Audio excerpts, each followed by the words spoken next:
خب سلام به همگی، باز اومدم این دفعه متفاوت. بازم یه کوچولو اینجا داریم که جدید به خانواده اضافه شده. از این بعد صدا رو با کیفیت میشنوید. یه ولاگ متفاوت داریم این دفعه، خیلی متفاوت. ساعت 12 و چند دقیقه است؟ 6 دقیقه است. من یه کاری کردم، نزدیک 5 ماهه که اومدم دبی و اصلا این وسط وقت نشدش که برم ایران و دوستامو ببینم و اینا. خیلی یهویی تصمیم گرفتم که برم، چون اینجا خیلی هوا گرم شده و به نظرم الان بهترین موقع است برای شمال بودن. من واسه فردا ساعت 12:30 ظهر پرواز گرفتم و هیچ کس نمیدونه، هیچ کس، تاکید میکنم هیچ کس، فقط مامانم میدونه و قرار بیاد دنبالمون و به اونم تاکید کردم که هیچ کس نگو. و کاری که میخوام بکنم اینه اگه که خوب در بیاد میخوام که بدون که هیچ کس بفهمه حالا برم ایران، بدون که هیچ استوری چیزی بذارم، خیلی نرمال جلوه میدم که من هنوز دبی و میرم دم خونهشون، دم خونه بچه‌ها و سورپرایزشون میکنم. کاری که اکثر آدما میکنن و واقعا میشه خیلی هیجان انگیزه. من خودم عاشق این کارم. خلاصه که به هیچ کس نگفتم. خیلی هم بچه‌ها منتظر بودن که من بیام، هی به من میگفتن که چرا نمیای. خلاصه بهتون بگم که سورپرایز. اوکی، خیلی دیرم شده. خیلی سریع بگم که ساعت 8:30 الان. من تقریبا کل دیشب رو نخوابیدم و مشغول جمع کردن وسایل بودم. وسیله ها جمع شد، خیلی سخت بود. میدونید که سخته کلا واسه سفرهای اینجوری وسایل جمع کردن، آدم نمیدونه چی ببره چی نبره. خیلی ذوق دارم، فکر میکنم معلومه و خیلی هم چشم گود افتاده چون شبو نخوابیدم. Let's go. همینجا میخوام یک خسته نباشید و آفرین به کسایی که چند سال ایران نرفتن بدم و بگم من فکر میکردم که خیلی آسون باشه ولی اصلا آسون نیست، واقعا آسون نیست. من الان 5 ماه نبودم توی شهر خودم و نمیدونم، احساس میکنم این ماه آخر خیلی انگار دلتنگ‌تر شدم. هیچ جایی که تو توش به دنیا اومدی نمیشه بگم.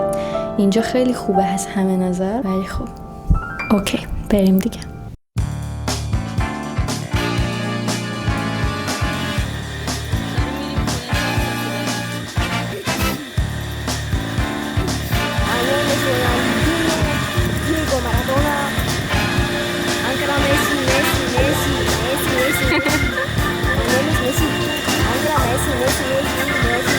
پاسپورت پیتر کن پیتر پاسپورت بردارم مثلا من نیست باشم از این مهمه پاسپورت پیتر.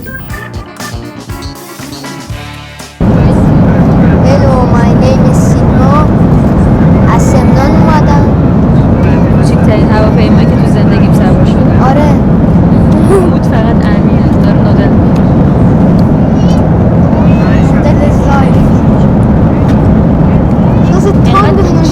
اصلا نمیشه فیلم گرفت. یعنی من به زور خودم اینجا نشستم. الان من نمیرم تو یوتیوب. اینقدر دیگه داریم. ما الان تقریبا دستی که جهان داریم میریم سمت ایران که ایشالله برسیم به تهران. بعد چالوس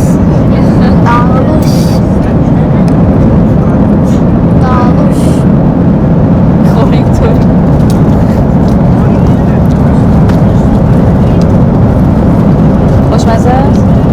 اوکی. It's nice. Enjoy. Thank you. You're welcome. ما رسیدیم.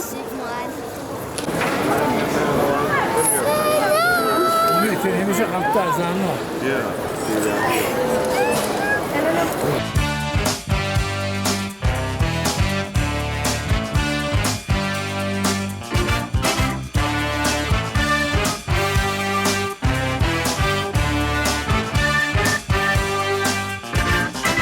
مثلا اومدیم از گرمای دبی فرار کنیم ولی تهران از دبی گرمتره. 42 درجه است. دیگه میریم سمت شمال، زودتر از تهران خراب شده میزنیم بیرون به خاطر اینکه اصلا امروز تعطیله، به خاطر اشعه فرابنفش امروز تعطیل کلا و ما گذاشتیم امروز بیایم. نمیدونم، ما کلا عادتمونه همیشه باید از آسمون سنگ بیاد، یهو مثلا کوه ریزش کنه. ما مثلا کلا تو اینجور مواقع همیشه میایم تهران پرواز داریم.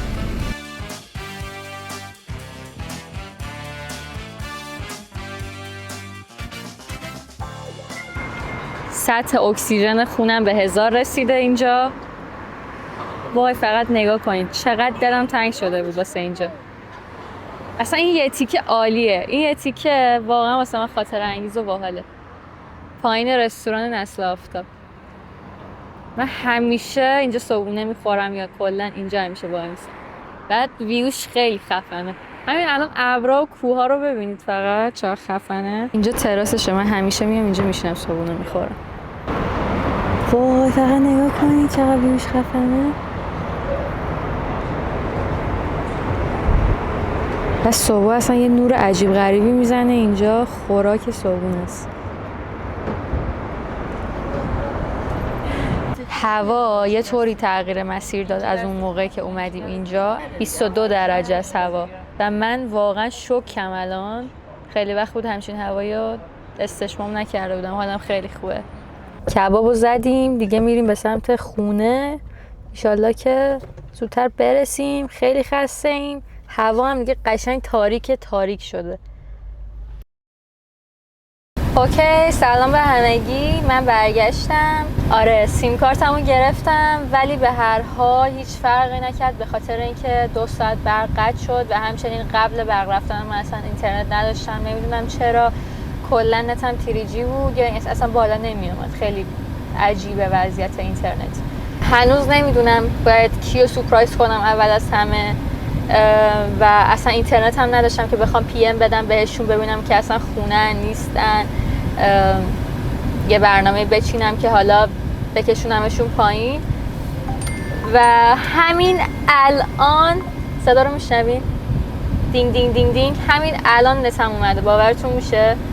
و الان برم ببینم که کی هست، به یه بهونه میکشونمشون پایین و سورپرایز و همینجوری نفر بعدی و این واکنش‌ها رو هم ویدیو میگیرم بریم که داشته باشیم. دارم میرم الان، میریم آماده سورپرایز. خیلی حس خوبی دارم به خاطر اینکه مدت‌ها دوستامو ندیدم و خیلی دلم واسهشون تنگ شده. این شال رو میبینید چسبیده به هم که کشف حجاب نگیر. بریم که علیو سورپرایز کنیم. الان میخوام بهش بگم که بیاد پایین، یعنی بهش گفتم که یه بسته‌ای دارم برو پایین بگیر. بریم ببینیم که چی میشه. الان گفتم بیاد پایین.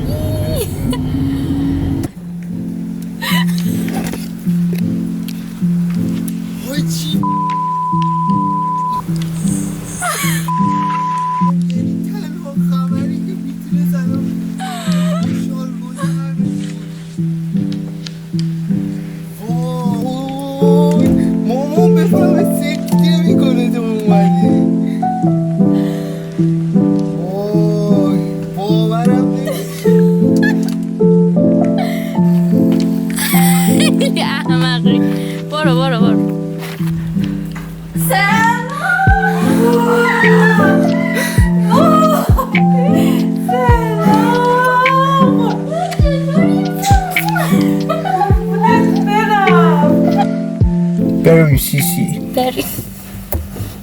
سوسی شدم امروز. این روزا که نبودی نروس بودم. نروس بودی خیلی؟ نروس بودم. Oh my god منم نروس بودم. پنیک اتکس میکردم. کلاپس کردم. کلاپس کردم. من صدا تو دوست دارم صدام بزن بگم شانو بس شد تنه ما به هم مرتبه توی حس که کمه بزمون آورد خیلی با حس میخونی حاجی، معذبم. وای خورشیدو ببین. اصلا اومدی شهر هواش عوض شد. من نیم ساعت قبل تو شهر بودم، بغضی بود هواش. به قرآن میگن تاثیر داره. ساعت 12:05 است. ما رفتیم بیرون کباب و اینا خوردیم، خیلی حال داد. و چی شد؟ من میخواستم که کیانا و نسترن و 2 تا از دوستان کیانا و نسترن و فردا پلن بچینم ببینمشون، سورپرایزشون کنم. ولی طی یک صحبتی که توی اینستا با نسترن داشتم، نسترن به من گفتش که آنا پاشو بیا دیگه خسته شدیم و اینا فلان بیسار. بعد من گفتم که نسترن من بیام تو میای بیرون؟ نسترن گفت به خدا میام، هر کی نیاد. گفتم نسترن من بهت بگم یهو 2 شب بریم بیرون میای بیرون؟ گفت هر کی نیاد. گفتم نسترن شب میمونی خونمون چند روز؟ گفت هر کی نیاد. منم چیکار کردم؟ گفتم که خب بهترین موقع است برای ثابت کردن، بذار بریم دم خونش ببینیم آیا میاد، که معلومه میاد و میخوام سورپرایزش کنم بگم که اوکی تو میگفتی میام حالا بیا پایین. و اینجوری شد که پلن تغییر کرد و الان با علی که فیلم برداره با علی که فیلم برداره داریم میریم دم خونهشون خیلی به ما نزدیکه، 2 تا کوچه بالاتر خونه کیانو نسترن. کیانو الان در جریان نیست ولی خب نسترن میدونه. بعدش هم یک زنگی به کیانو میزنیم بریم که ببینیم که عکس العملشون چیه. شما ناشناس جواب نمیده یعنی؟ فکر نکنم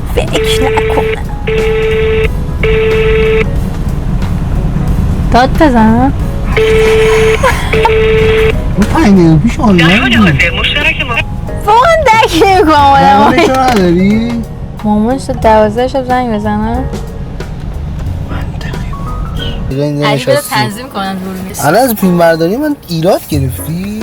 واسه الان گفتی تو بلد نیستی؟ توهین کردی من نمیگیرم. نگیر.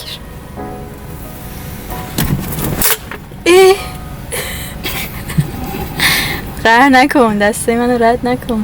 باورم نمیشه ما تو ماشین گرممون بود انقدر خنکه بیرون. الان بیرون وایسادم خیلی خنکه بیرون. Let it go.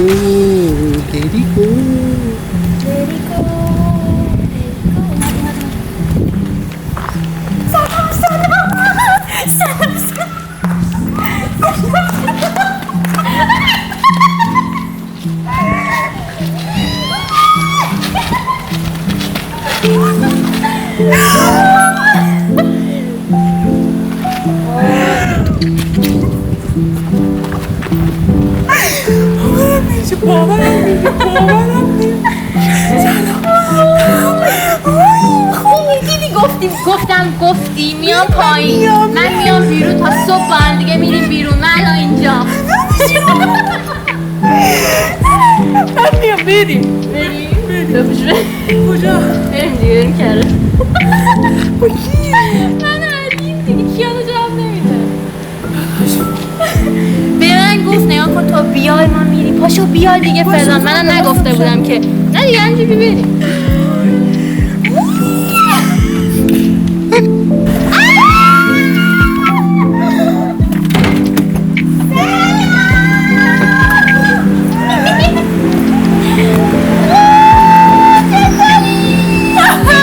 احساسی نشده دقیقه کجا این خواب دوباره؟ چه قاب خوبی نیست به نظر من. اصلا با هم نمیاد، رفاقتشون به درد نمیخوره. به نظر من قاب خوبی نیست.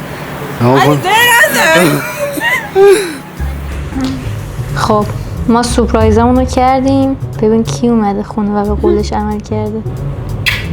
من امروز تو شرایط چیزی بودم که فقط مثلا گفتم اگه آنا بود الان اینجوری بود، اگه آنا بود خیلی خوش میگذشت، قرار بود اصلا.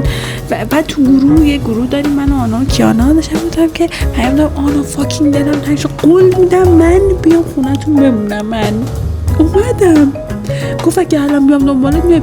یه چیزی رو کامنت بگم، نسترن کلا خونه نیاست، خونه نمونه بیرون نیاست. آره بچه ها برنامه نه ما مهمون داریم. مهمون نه دروغ گفتم، تا خواب بودم واقعا نه دروغ نگفتم. بعد آره و آنها اگه الان بودم میومدی پایین. گفتم آره میومدم و 1% هم فکر نمی‌کردم که اینجا باشه. جدا سلطان سورپرایز های نامنظم. ببین تو خونه از شدت پشم دستام میلرزید اینجوری نمیدی بودم. دور همه رو سکته داده. راضی هم از خودم. حالا مثلا و یه بحث و دعوایی ما با آنها داریم سر اینکه حالا میدونه چرا؟ دیر اومدیم و اینا. امروز از صبح اینجاست و الان ساعت 1 شب اومده منو دیده. آها من اسپشیال گذاشته ننداز ولاگ میخوام نکن بذارم دیگه توش بگیرم دست یک دست سعی آرایش میکردم نه؟ عجله کرد واقعا نشد خیلی خوشگل من بی اکثر ولاگا خودم چیزم دنبالشم تو چون ماشاءالله مثل ماه میمونی عزیزم شما کم نداری الهی فدات شم